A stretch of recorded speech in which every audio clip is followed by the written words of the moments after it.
LDF-ന്റെ എല്ലാ നേതാക്കന്മാരും, അതായത് ഇപ്പോഴത്തെ ജില്ലാ സെക്രട്ടറി, CITU-വിന്റെ സംസ്ഥാന സെക്രട്ടറി ചന്ദ്രൻപിള്ള, ഇതിനു മുമ്പിലത്തെ സെക്രട്ടറിമാര്, ഇപ്പോഴത്തെ വ്യവസായ മന്ത്രി രാജീവ്, ഇവരെല്ലാവരും കൂടി 5 തവണയാണ് രാത്രി തലയിൽ മൂടി എന്റെ വീട്ടിൽ വന്ന് പതങ്ങി വന്ന് എന്നോട് ചർച്ച ചെയ്തത്. ഇല്ല എന്ന് അവർ പറയട്ടെ, വീഡിയോ ദൃശ്യങ്ങൾ ഞാൻ കാണിക്കാം.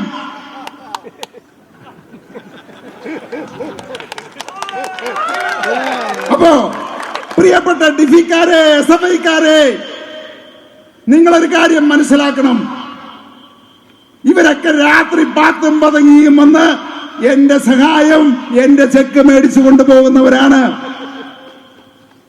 നിങ്ങളെയൊക്കെ വിഡ്ഢികളാക്കി എന്റെ വീട്ടിലേക്ക് വിട്ട് കത്തിക്കും, ഞങ്ങൾ കത്തിക്കും, പച്ചയ്ക്ക് കത്തിക്കും എന്ന് പറയുമ്പോ ഓർക്കണം, ഈ നേതാക്കന്മാരുടെ ആരുടെയെങ്കിലും കുട്ടികൾ അതിന്റെ കൂടെ ഉണ്ടായിരുന്നോ എന്ന്.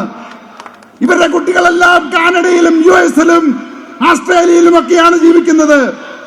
നിങ്ങൾ കണ്ടില്ലേ, ജില്ലാ സെക്രട്ടറിയുടെ മകള് UK-യില് എന്നിട്ടൊരു കുപ്പായവുമിട്ട്, അതിൽ ചേരില്ലാത്ത കുപ്പായവുമിട്ട് ഫേസ്ബുക്കിൽ ഇട്ടിരിക്കുന്നത്. അപ്പോ ഡിഫിക്കാരെ, പ്രിയപ്പെട്ട ചെറുപ്പക്കാരെ, ഈ അച്ഛനമ്മമാരെ വേദനിപ്പിച്ചുകൊണ്ട് നിങ്ങള് ഇവരുടെയൊക്കെ പുറകെ ഇറങ്ങിത്തിരിക്കുമ്പോ ഓർക്കണം, ഇവർക്കൊന്നും നഷ്ടപ്പെടാനില്ല എന്ന്. അപ്പോ ഒരു കാര്യം എനിക്ക് പറയാനായിട്ടുണ്ട്. എനിക്ക്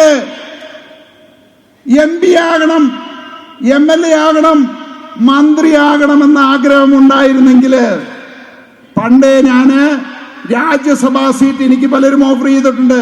BJP ഓഫർ ചെയ്തിട്ടുണ്ട്, AAP Aam Aadmi party offer ചെയ്തിട്ടുണ്ട്, കോൺഗ്രസുകാർ ഓഫർ ചെയ്തിട്ടുണ്ട്. എനിക്ക് പണ്ടേ രാജ്യസഭാ സീറ്റ് മേടിച്ച് MP ആയി, മന്ത്രിയായി ഇവിടെ വരാമായിരുന്നു. പ്രിയപ്പെട്ടവരെ, അധികാരത്തിന് വേണ്ടിയിട്ട്, സ്ഥാനമാനങ്ങൾക്ക് വേണ്ടിയിട്ട്, പണത്തിന് വേണ്ടിയിട്ടല്ല ഞാൻ നിങ്ങളുടെ മുമ്പിൽ നിൽക്കുന്നത്. ഈ പാവപ്പെട്ടവരുടെ, ഇവിടുത്തെ ജനങ്ങളുടെ കണ്ണുനീര് കണ്ടിട്ടാണ് ഞാൻ നിങ്ങളുടെ മുമ്പിൽ നിൽക്കുന്നത്.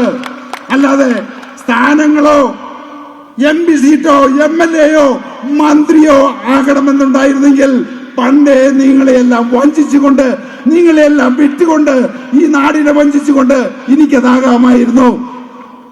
അപ്പോ ഒരു BJP-ക്കാരൻ വന്ന് ഒരു സീറ്റ് പറഞ്ഞാൽ അത് കണ്ട് ചാടുന്നവനല്ല സാബു ജേക്കബ്.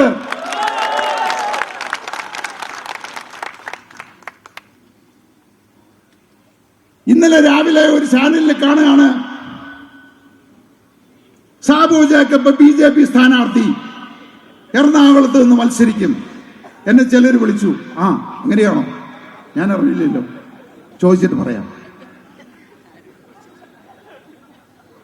കുറച്ച് കഴിഞ്ഞപ്പോ കാണുന്നു, സുരേന്ദ്രൻ, BJP-യുടെ പ്രസിഡന്റ് സുരേന്ദ്രൻ സാബു ജേക്കബുമായിട്ട് ചർച്ച ചെയ്തു, ലിസ്റ്റുമായിട്ട് ഡൽഹിക്ക് പോയിരിക്കുകയാണ്.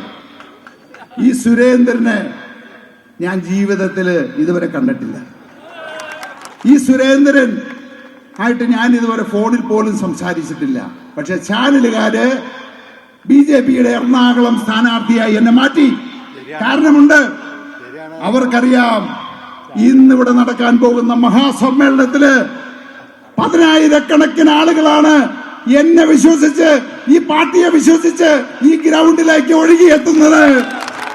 അപ്പോ അത് തടയണമെങ്കിൽ എന്നെ സംഖ്യയാക്കണം. കഴിഞ്ഞ ആഴ്ച അവർ വിചാരിച്ചു എന്നെ കമ്മിയാക്കി, ഈ ആഴ്ച എന്താണ് സംഖ്യയാക്കി.